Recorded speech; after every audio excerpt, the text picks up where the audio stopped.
cold and snow and ice and hail cannot stop us. We've moved indoors to the hardwood for some Oh yeah. basketball, and we moved out west to the Riviera Country Club in Pacific Palisades, California for the PGA Golf, where it's going to be 70 degrees and sunny this weekend.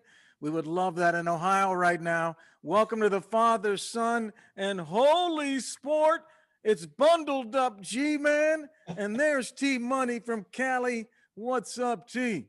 What's going on, man? Happy to be Hey, here. In my short sleeves, loving the weather out here, sunny days, bright, beautiful skies. yeah. Playing. You're a lucky man. You're a lucky man. Oh man, What yeah. in the heck's going on, man? What's going on in the sports world for you? Oh, I mean, we just saw the Daytona.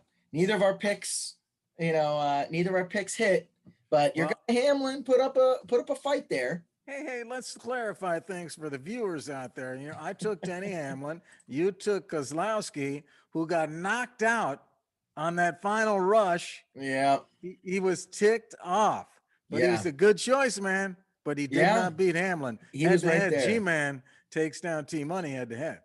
I mean, fine. We'll call it on it. My guy was fighting. That's why I like him. He's a He fighter, was. but he was right there. He couldn't pull it off. You took the safe bet. You got a top three guy, not too shabby. So that was a fun time. It was fun. We both had good picks there, man. We both had good picks. We were on it. And a journeyman wins the friggin' race. Yeah. And Michael McDowell in a Ford, 100 to 1 odds. The guy's 36. He started racing on NASCAR when he was 22 years old and then not won one race. Never won a race. Is crazy. That is And crazy. I loved his quote. He said, there's been lots of years where I was wondering, what the heck am I doing out here? I ask myself that every day. He said, I always knew if I just kept grinding that one day everything would line up and go right. That's what he said. Isn't that awesome? That's what's weird and why NASCAR is entertainment, okay? Because a 36-year-old who's never won anything can all of a sudden win. That's what's weird about NASCAR. But I will say this, you find yourself watching it now and it's like, I think back to like the pandemic and when we had no sports on at the beginning of it and how much you appreciate having anything on now. Like I'll watch NASCAR in the Daytona 500 and be thoroughly, entertained, whereas NASCAR was kind of always pushed to the back because other sports were bigger and easier to watch. But now I think because of the pandemic, you kind of appreciate everything. When they had on like cornhole on ESPN, you were like, oh my God, sports are on. So I feel like that kind of new mentality of appreciating all sports and entertainment while you can has translated now to me like enjoying to watch NASCAR. Yeah, that's right, man. Hopefully we all take that with us into the years ahead. That's something good that came out of this pandemic. But yeah, in the end, the Ford engine wins it. Two Chevys are second and third. Kevin Harvick and the Ford engine is fourth. And then Denny Hamlin ends up fifth in that Toyota. None of his teammates were around to help him out, help him get to the finish. Yeah. That was a great race. And Michael McDowell gets $2 million. $2 million payout wouldn't be to too Michael shabby. McDowell. Yeah, wouldn't be too shabby. What else you got, man? What else is up in your world over there? Well, as we wait, for NFL season to start, the draft's coming up here soon. Todd McShay released his most recent mock draft. Pretty wild. 4 quarterbacks going in the top 4. Obviously, Trevor Lawrence, number 1. But then it's Zach Wilson to the Jets. Trey Lance going to the Panthers with a trade with Miami. And then Justin Fields to Atlanta. Pretty wild. Justin Fields now the number 4 quarterback off the board. Pretty crazy from being pretty locked in earlier in the year as the number 2, and 4 quarterbacks in the first 4 picks would be something that we'd never seen before. And what was that? Was there a trade there to get that third one? What was that? Yeah, Panthers trade up from the 8th spot to number 3 to get Trey Lance. Okay. I didn't see that because I do think that's the hole in the argument is that number 3 pick with Miami. Yeah. They're not going to, they're not going to get a quarterback, even though they probably should, based on my analysis. But they're stuck. So I don't see Miami taking a quarterback. But you're right. If someone trades up into that 3 spot, hey, they might go for the quarterback. Yeah, I mean, it would just be wild to see 4 quarterbacks in the first 4 picks. I mean, we've seen 1 and 2, and then a 5 or something, but Never like that. So it would be pretty wild. And Justin Fields slipping down to number 4 is pretty crazy too. It was a quarterback league before this all happened. And now you got Brady carrying a new team all the way to the title. Now the quarterback even more. Everybody wants that Yeah. quarterback. Yeah. I mean, I think a lot of teams are starting to realize that if you don't have the right quarterback, you got to go all in. I mean, look at the Rams and the Eagles benching Carson Wentz. I think a lot of these teams are thinking, I'm not going to just pay anyone anymore after seeing Goff and Wentz struggle so bad after getting massive contracts. I think they're going to go young, give people shorter contracts until they've proven themselves.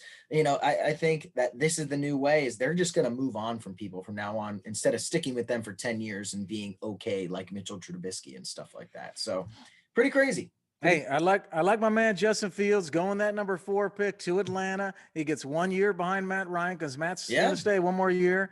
Yep. And he goes back home to Georgia and he follows Matt next year. He gets a starting job. That's a great spot for Justin Fields. No, I agree. Like him there. It's his home. He's from Georgia, so that's great for him too. So I think he should sit. Atlanta's a decent organization. He has Calvin Ridley there as a weapon. So I like it for him. It could end up being great. But as we talk about quarterbacks, we kind of move on to the craziness that's happening with Russell Wilson. I mean, the pot's being stirred up in Seattle right now. Russell Wilson finally voicing his opinion for once instead of being the on-brand, very quiet and humble and, just good guy he has been and good soldier, never said a bad word about anything. He's speaking out and not happy with his protection. Most sacked guy since 2012, I believe, in the league. Most sacked guy.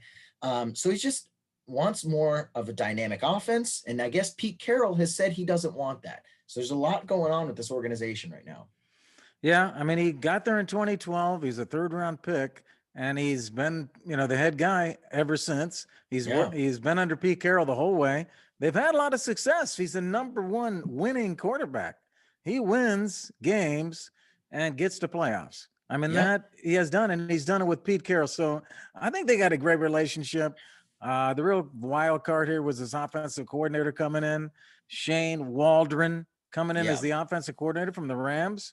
My word on the street from Ian Rappaport, I talked with Ian about all of this. Good guy. I guess that Russell got involved in, the hiring of this offensive coordinator, and the word on the street, Ian Rappaport didn't say this. I just kind of worked this from my sources. Yeah, back in. Yeah. That Adam Gase reportedly talked to Seattle about being the OC. Adam Gase, and I can see Wilson flipping out over something like that. Like, no way that's going to happen. I'm just wondering if that kind of conversation actually happened in the middle of this, and then finally Russell gets his guy from the Rams. I'm sure he is. I think the biggest problem there is Pete Carroll has said openly he wants to run an 80s, 90s ground and pound play action offense. And when you have Russell Wilson, who's basically been carrying this team to a fault because that offensive line is horrible. Until DK Metcalf, the pass game has not been dynamic. They haven't had a great rush back. Their defense, since the Legion of Boom has left, has been horrible.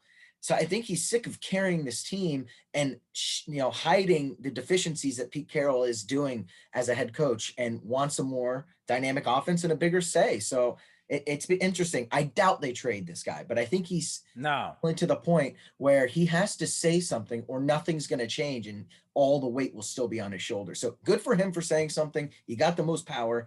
Use it. I think he's pleased that Shane Waldron's going to bring in a scheme that's going to help him out, help him get some blocking. So I think Russell's cool with this. He's not going anywhere, man. He's not going anywhere. And the guy's good. He's got the life. He is the head guy in Seattle. He can walk down the street and people love that guy just because of all the stuff you said. And they're going to take care of him. They're going to get that line fixed up and get the running game going. They've had some injuries in the running game. Yeah. But that line, they can fix that up and get it going. Russell will be fine. Yeah. So I think he's just finally voicing his opinion. But as we transition, as we said, to the hardwood, in the NBA, big news out of the defending champions. Anthony Davis hurt with an Achilles, soreness, which is always scary when you're talking Achilles. Looks like he's going to sit out 2 to 3 weeks. Could be a big deal down the road for these Lakers. Yeah. Lakers have the second best record in the league, 21-7. Yep. LeBron's playing at that MVP level again. Mm-hmm. But losing Davis is serious, and I don't think they can win it without him. So can they? What do you think? I mean, do you think that the Lakers could win the title if they did not have Anthony Davis? No, I just don't think so because he's such an anchor on defense. He's always in the discussion for Defensive Player of the Year. So I think offensively they might not be too bad, but their defense would suffer so much, and they're known for actually being a very good defensive team. I think LeBron has carried way worse teams to the finals, and so I think he could get them to the conference championship, the Western Conference championship, but I don't think they could win a championship without Anthony Davis. So this is big. I think he should take all the time he needs. The All-Star game is in early March, and they get a break there. So I think he sits out the next 2 weeks and then sits out for the All-Star break, would be about 3 weeks, and then he's back. So you always want to be careful with Achilles injuries. He had an MRI, and it was negative for any sort of tears or anything. So really it's just precautionary, letting him heal up. But I think they'll be okay. Remember Kevin Durant, Game 5 of the 2019 NBA Finals. He came back too early from the calf injury, tore his Achilles. Same kind of situation, the calf and the Achilles kind of all tied together there. Come back too early, and, it could be a problem. So now's the time. Sit him out, take care of him. And, be careful, Laker fans. Be careful, Laker fans. I love you out there in LA, but man, you guys are walking a line here. Yep. Really scary. Don't get mad if they lose a few games until Davis gets back. Totally agree. If they could stay above 500 while he's gone, I think that's good. So we'll see. It'll be interesting. But, as we are talking about the NBA, we can talk about the NCAA as well. We had a question last week about OSU or Michigan. Who's going to win the Big Ten here? Well, you got lucky, my man. You got lucky. Weekend. So I don't know if anyone was watching out there, but they were playing number 21 Wisconsin, who was a top 10 team a lot earlier this year. They were down 14 points to Wisconsin in the second half and ended up coming back and winning by 8. Pretty damn impressive for a team that had 23 days in between that game and their last game, almost a month off. And these guys come back, beat a ranked team, go through some adversity, and they end up getting a big win under their belt that starts a stretch of a bunch of ranked games versus the likes of Ohio State and Iowa and Illinois. So that was big for them. They're going to win the Big Ten. So I just had to bring up the fact that Michigan came through with a big win after being off for a while. They won the second half 40-20, so they show in that second half the team we were all looking for had the big layoff. You're right. No one would have said anything if they would have lost because Wisconsin's ranked. They had that big layoff, but they show it in the second half and bring it. And now they're 14-1. And I told you they had to go 3-3 down the stretch for the Buckeyes to catch them. And now they've won that big one against Wisconsin, which I thought they might have lost. So they're in the edge right now. They're in the edge, but guess what, baby? They're coming to Buckeye territory on Saturday or Sunday afternoon, baby, for a matinee in Columbus, Ohio. We're going to see what they got, man.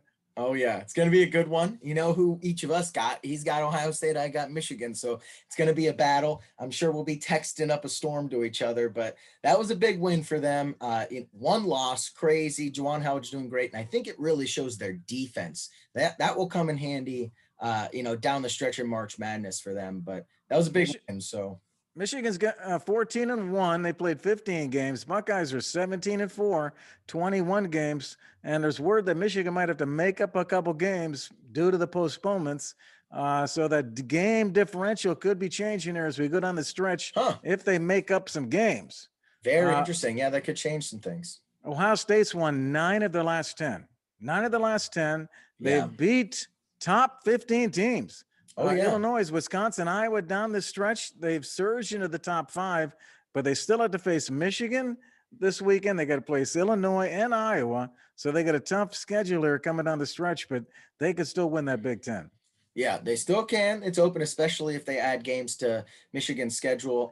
The Buckeyes are very well rounded. They're not incredible at one specific thing. They're just really good at all phases. So they're really well rounded.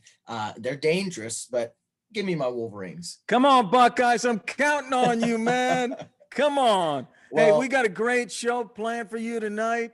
We're going to get it going.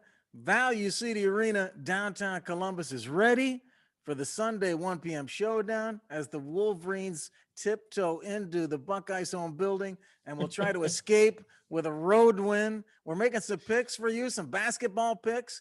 You know we love you. We're going to give you the picks. We have Ross v. Ross for you tonight. We have the Woundwise Trivia of the Week.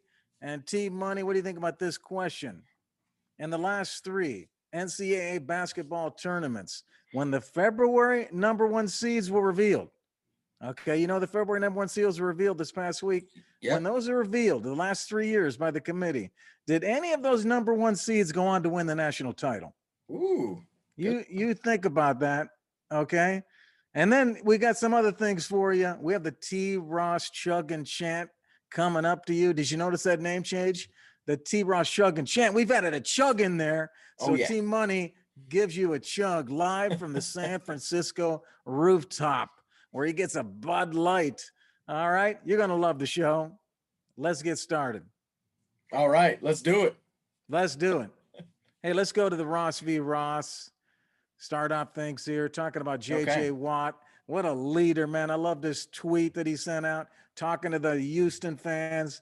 I mean, where the Ross v. Ross question is, what's the best team for J.J. Watt? Does he stay in Texas where he seems to love all those Texas fans? He's leaving Houston, or does he go somewhere else? Team Money, what's your bet? Where does J.J. Watt end up? So everyone is talking about Pittsburgh because his brothers are there, right? But they are in cap hell. I don't think they could actually sign him if they wanted to. So does he want to go be kind of like, he's a little older than TJ is now. I don't think he wants to back up his brother, who's probably defensive player of the year here in the next few years. If I'm him, I'm going home. I'm going to the Packers. Okay. He's from Wisconsin, grew up a huge Packers fan. He would be able to go to a contender. They really need him. They need help pass rushing. Their defense just couldn't get pressure on Tom Brady in the playoffs, and that they just let Tom Brady pick him apart in the conference championship. So that's why they lost. And on top of that, a lot of times you're playing with the Packers and they have a lead because they're obviously a really good team. So I think he would be able to pin his ears back, go get sacks in the second half when the other team has to pass to catch up. And, he'd always be playing versus, a desperate team trying to catch up. It's great for a pass rusher like him. So you get to go home, get to be part of a contender, and the situation is you're typically in leads, so you're getting to chase after sacks. I think Packers are the best situation. I love the Packers choice. I do love that. I'm going with the Steelers, though, man. There's nothing like brotherhood. I mean, could you imagine if you and I were on the same team? We would love that, man. That would be so much fun. I mean, that would be so much fun. The Watt brothers together. TJ Watt, outside linebacker. We got fullback Derek Watt. They're already on the Steelers. Bud Dupree is probably going to free agency. He's one of he's their pass rusher. Yeah. Watt could come in there. He pairs up with TJ, who led the NFL in sacks. TJ did. TJ led the NFL in sacks. Yep. And there's room for them to be together. I think they could be together in Pittsburgh. Watt would bring – JJ's going to bring leadership, man. I think that Steelers facility needs that leadership. Yeah. So I can see him coming in, being a leader in there.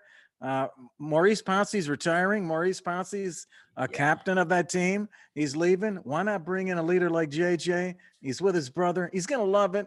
I see the cap space that Steelers can make it happen. That's a word on the street, man. I'm learning that they can make this happen financially. I'm going with the Steelers, although I love your Packers pick too. And I'll give you a little stat on JJ, okay, in Wisconsin. Of course, he grew up in Wisconsin, was born in Wisconsin, grew up in Wisconsin. Did you know what record he has in high school? I don't know. He was all state in the shot put. Hey, there we go, little track guy. I mean, he was the tight end, defensive end guy, but in the spring he was track. 2007, he won the state title.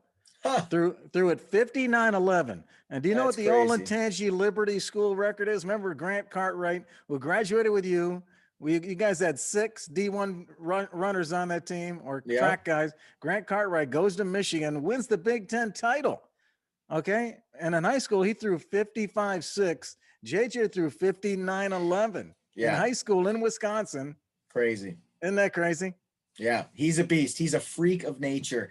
Hey, I like your Pittsburgh take, but here's the thing. If I'm him, I'm thinking, hey, I want to go to a contender. I've set all the records, been all pro, defense player of the year. I want to win. The Steelers, Pouncey's retiring. Ben looks shot. Where are they headed? I don't know if they're in a good direction here offensively. And their defense is already kind of really good. They don't really need help on the defensive end. And so if I'm him, I'm like, well, it would be great to play with my brothers, or do I want a ring? And so I think that's where he has to decide here. Does he want to be with his family, or does he want to try to get a ring? Because the Packers would be a great situation. And sneaky one to keep an eye on. Don't sleep on the Chiefs. Don't sleep on the Chiefs. Hey, all you Pittsburgh doubters, when they were undefeated, we were talking about them being the first undefeated team, and I don't know, since the Miami Dolphins. Everybody's on the Pittsburgh Steelers like they're the unbelievable team of the league, and now everybody's down on them. You know, Yeah. this team ended up 12-4, and we're undefeated for a large part of the season. Everybody's down on the Pittsburgh Steelers. Come on, man, he can win the title with Pittsburgh. We'll see. I think it's a long shot. I was never sold on them undefeated anyways. So, hey, everybody, we got a new feature for you. Tyler's Tears is coming up. Tyler's Tears, and Tyler's going to tell you about the Tyler's Tears. Tell us about this new feature, man. All right. So you can see on the screen now here, G, we're talking about Tyler's Tiers. So I'm going to give you the 5 tiers of the best quarterbacks headed in to the 2021 NFL season. You got number 1 tier here, Patrick Mahomes by himself. Okay. By himself. Number 2, I'll buy that. Deshaun Watson, A-Rod, and Russell Wilson, Aaron Rodgers and Russell Wilson. That's your tier 2. Tier 3. All right. We got some young guys, up and comers, Josh Allen, Ryan Tannehill, very underrated Ryan Tannehill, Lamar Jackson, Dak Prescott, and Matthew Stafford. I really like on the Rams. Okay. He's so underrated with the Lions. Then we got tier 4, a lot of new guys here. Kyler, Justin Herbert, Kirk Cousins had a very good year. Watch out for him. He actually had a very good year. And Tom Brady's on my tier 4. And then tier 5, a lot of young guys here.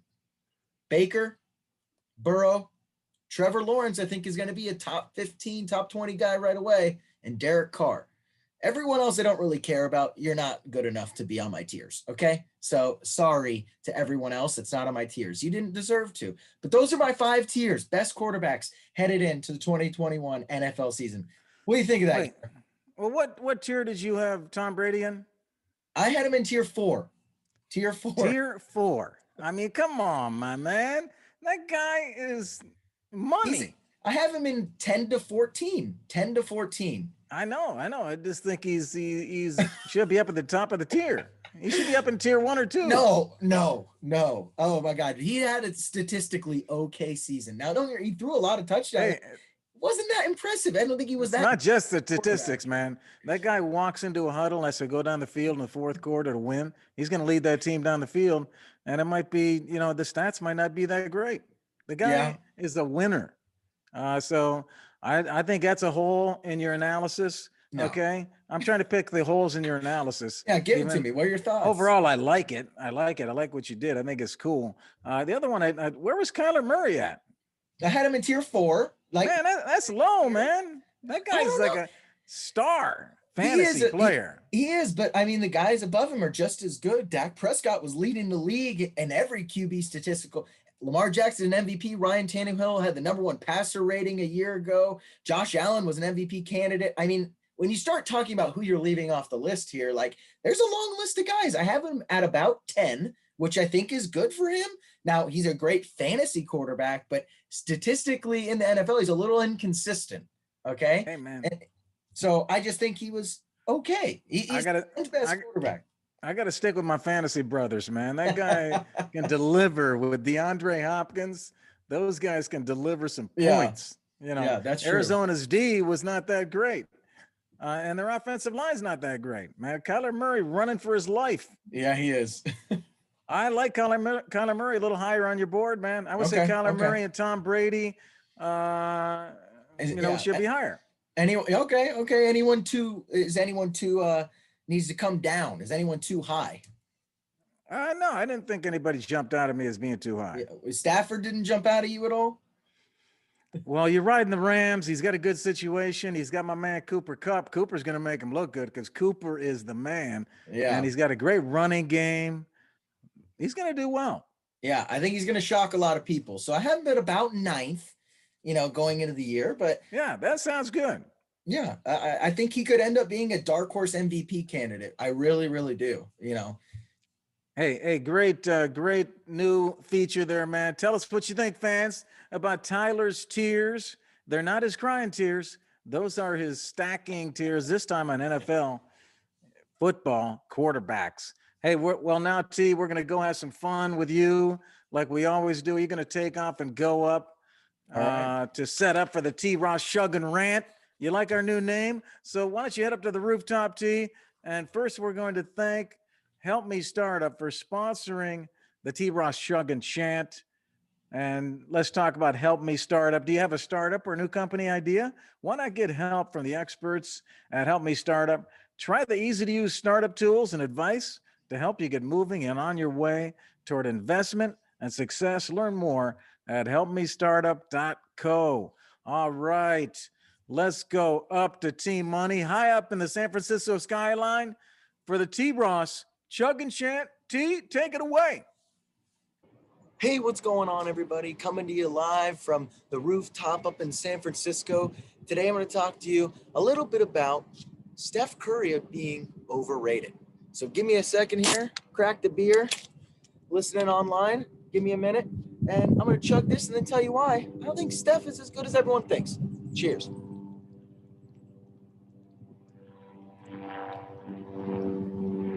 Woo! All right. Of course, as I start recording, a helicopter flies over, but the reason Steph Curry's overrated, look, I know the guy's an MVP, okay? But think about this. First time the guy won an MVP, he only averaged like 20 points per game that season. It was just because he was the best player on the best team, all right? Now, don't get me wrong. He's also the best shooter probably ever. But he's not a guy that can carry a franchise. Take this year, for example. They don't have any other superstars on their team right now, and they still have all-star Draymond Green, and they're only an 8 seed, barely above 500.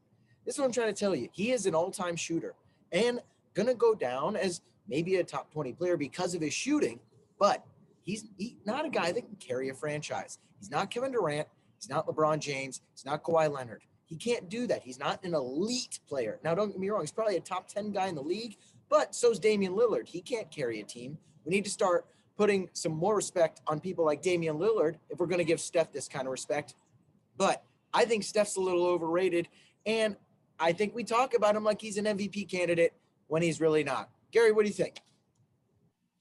Hey, I love that, T. I loved your chugging. Hey, beautiful weather, too. I love that weather out there. You chugging in the background. Love to see you do that. And that doesn't faze you at all. Hey, great job there, man. And Steph Curry, I mean, I got to agree with your points. I would love to disagree with you. Hey. Get a little thing going. Hey, man. Hey, I would love to get a thing going with you, man, and go back and forth and all of that. But I kind of agree with you. Even though I love Steph Curry, man, I love that team. Golden State, man.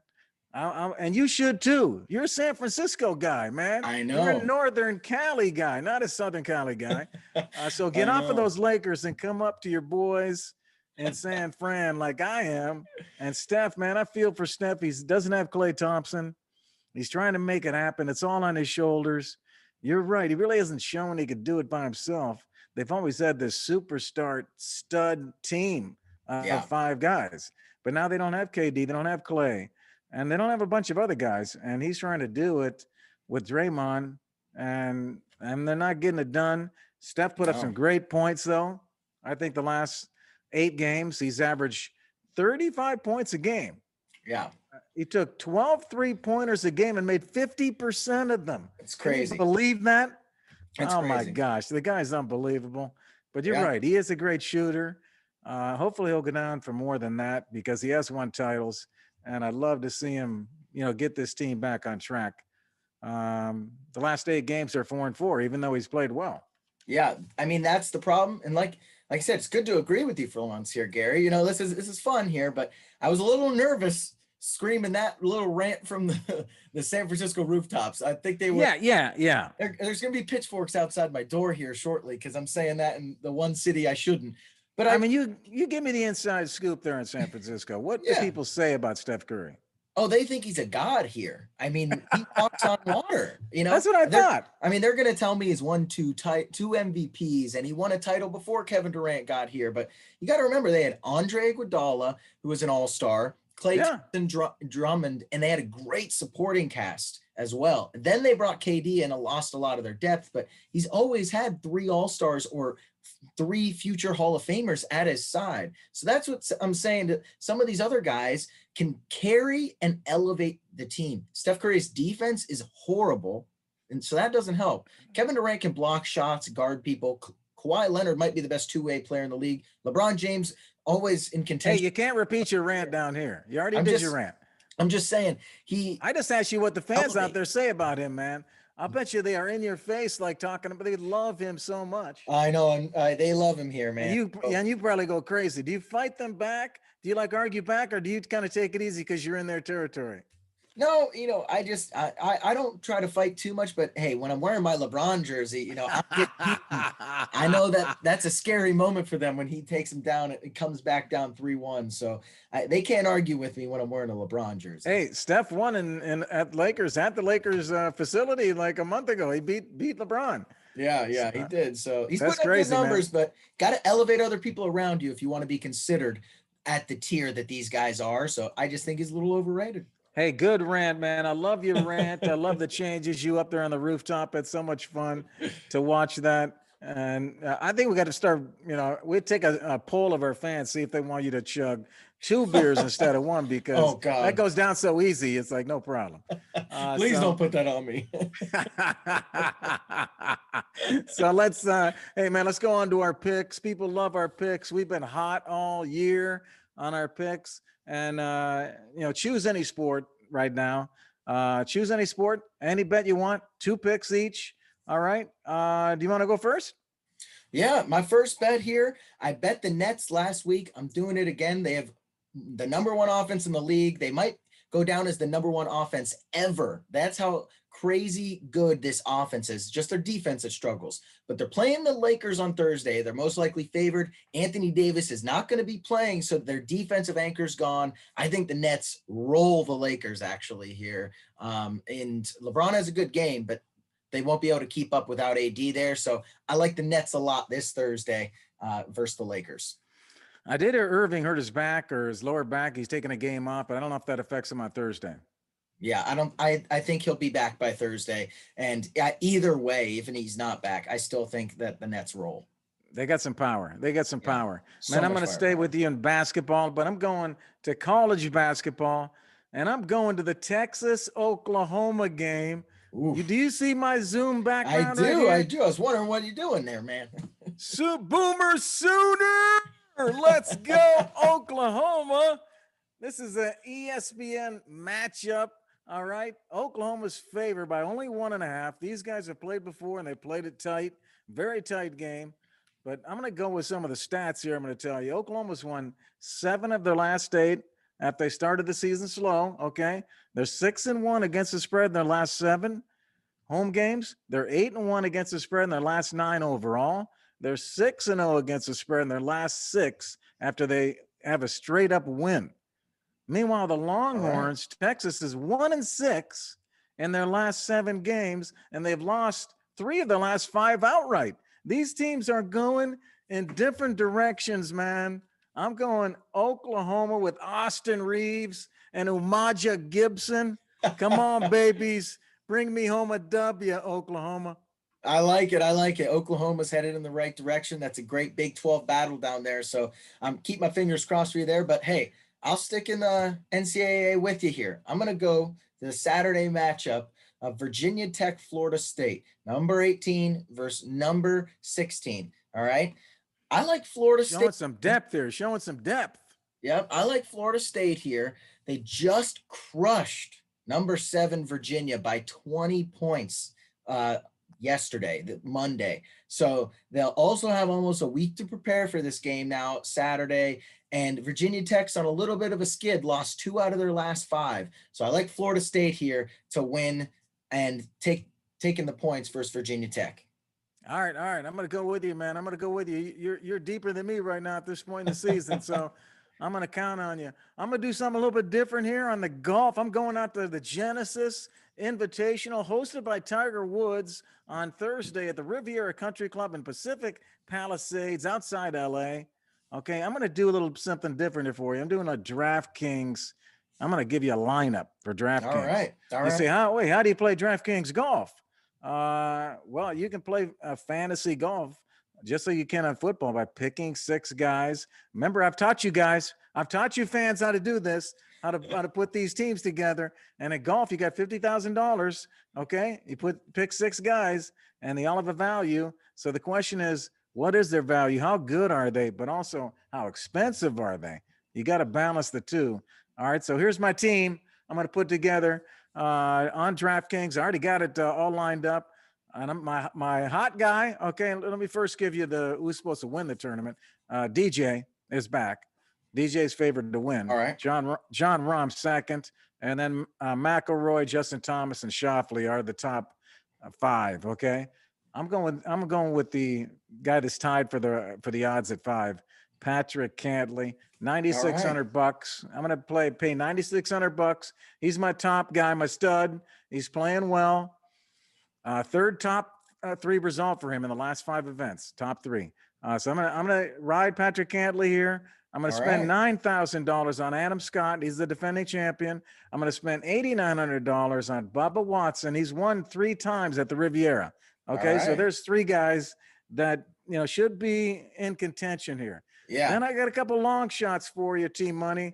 Russell Henley, the guy makes cuts. I'm going to spend $7,800 on him. Kevin Streelman, who played well last week. He's only $7,400. Okay, he played well coming down the stretch. Yeah. And then my last guy, it's $7,100. Brendan Todd, and he's made 5 straight cuts dating back to last fall. So if you can get the cut, if you can get past the cut, you can make more points because you get paid for the birdies. If you make, in the top 20, you get so many points. But birdies and eagles and you get a little bit of money for a par. Yeah. So that's my team, man. Patrick Cantley, Adam Scott, Bubba Watson, Russell Henley, Streelman, and Brendan Todd. My 6 guys going into my fantasy pool to compete in the tournaments this week. I like it. What do you think? Becoming our resident golf guru here. I like it, but your guy Jordan Spieth let you down a little bit last week, but he was still, a top 5 finish for him. But man, did he choke away another one back-to-back weeks for you there. But still a good pick if you're doing fantasy. He is in a slump. I mean, for anybody else, he's playing well. But we want him to win the tournament. He wants to win it. And, the last 2 tournaments, he's done well. He's moved up now from 92 to 62. He's still number 62 in the world. Like, he's not in the top 10. It's crazy. The guy used to be a top 5 guy. He's like struggling, and the pressure's on because he has to have a top finish at Riviera, or he's not going to make the World Golf Championship. Yeah. He has to finish high. So the pressure's on again for him. And I love the guy, man. I love his passion. He's out there just fighting so hard, and he's got so much skill, and he's just winging it, just trying to get to the top of the board. So I love watching him play.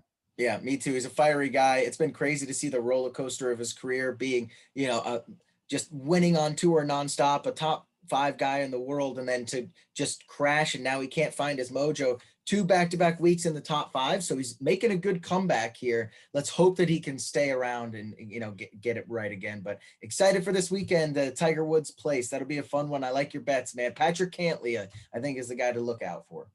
All right. I like that. I like that. You have to jump on fantasy DraftKings with me.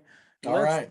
let's go to the Woundwise trivia of the week, and brought to you by Woundwise IQ. Woundwise is a patented mobile imaging and analytics software application that's used by leading physicians and nurses caring for people with chronic wounds. Learn more at woundwiseiq.com.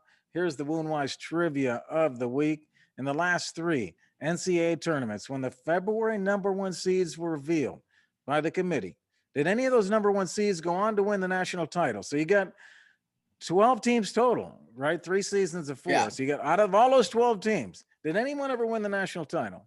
Yes, I believe Villanova did. That is correct. Villanova in 2018 is Yes, a that was correct pick. And then was it Virginia? Virginia the next year in 2019. So yeah, and then there wasn't one last year in 2020. So well, no, we didn't count 2020 in the last 3 tournaments. So you're going 17. Oh man, that's correct. I don't think 17's guy it was a top 1 seed. That is incorrect, my friend. Oh. North Carolina. Oh yeah. To the title in 2017. Dang it. To win it. So that's good guessing, though, man. Not good guessing. That's good answering. I was gonna say there's no guess. That was not guessing. Yeah. That was excellent. Oh man, that's hilarious. North Carolina, dang it. Yeah. So yeah, North Carolina, Villanova, Virginia. So one of the 4. Okay. One of the 4. So let's look at this year. One of the 4 make it through the last 3 years. So if you look at Gonzaga and Baylor, who's kind of the guaranteed number 1, 2, and then we got Michigan, Ohio State, at least at this point in February, those were the ones selected. So what do you think out of those 4? Okay, which one wins it all? Man, they're all so different. I mean, Ohio State's well-rounded. Gonzaga looks amazing. They are so talented. They're deep. And then Baylor just has a bunch of athletes, man. They're studs down there. But give me Michigan. I know I'm seeing. I just going with your heart, man. I am. They played a pretty good schedule. They've beaten a lot of really good teams. They've only lost once. Juwan Howard's got them fighting. They have a great depth, and their defense is good. That's what I said earlier. I like their defense, and I mean they've been in like clawed out games, drug out games. This Wisconsin game, they were down 14. Has Gonzaga even been down 10? I don't know. If they had struggle like they will in the tournament, I like Michigan. All right. We'll see if you're correct. One of those 4 is going to go through, most likely, if we do what we did the last 3 times. Hey, we're going to wrap this up. We hope you all love the show, and you know that we love you. Come on, Sooners. Bring me home. Thank you to Woundwise IQ for sponsoring our trivia of the week. And thank you to Help Me Start Up for sponsoring the T. Ross Chug and Chant. And if you're interested in sponsoring, let us know, man. We'll have you on one of our upcoming shows as a sponsor. And next week's show, you're going to love it. We're going to feature T-Money, Rob Harvey from Columbus, Ohio, coming on the show talking about the Big Ten and other conference basketball tournaments. We'll talk all the conference tournaments. Sunday, we're only 3 weeks from March Madness selection show. All right. If you're interested in being a guest, let us know. T-Money, tell them about your social and what they should like and subscribe to, man. Yeah, don't forget to follow us on Instagram, YouTube, and if you're listening on Spotify, it's available on a bunch of podcasts platforms, Apple Podcasts, Google Podcasts. So feel free to follow us on YouTube and Instagram and like and subscribe to everything, and comment below if you have any suggestions for the show. We're always open to it. So thanks for everyone for listening. It was a fun episode, man. Enjoyed it. Father, Son, and Holy Spirit, we're out. We love y'all. Peace out,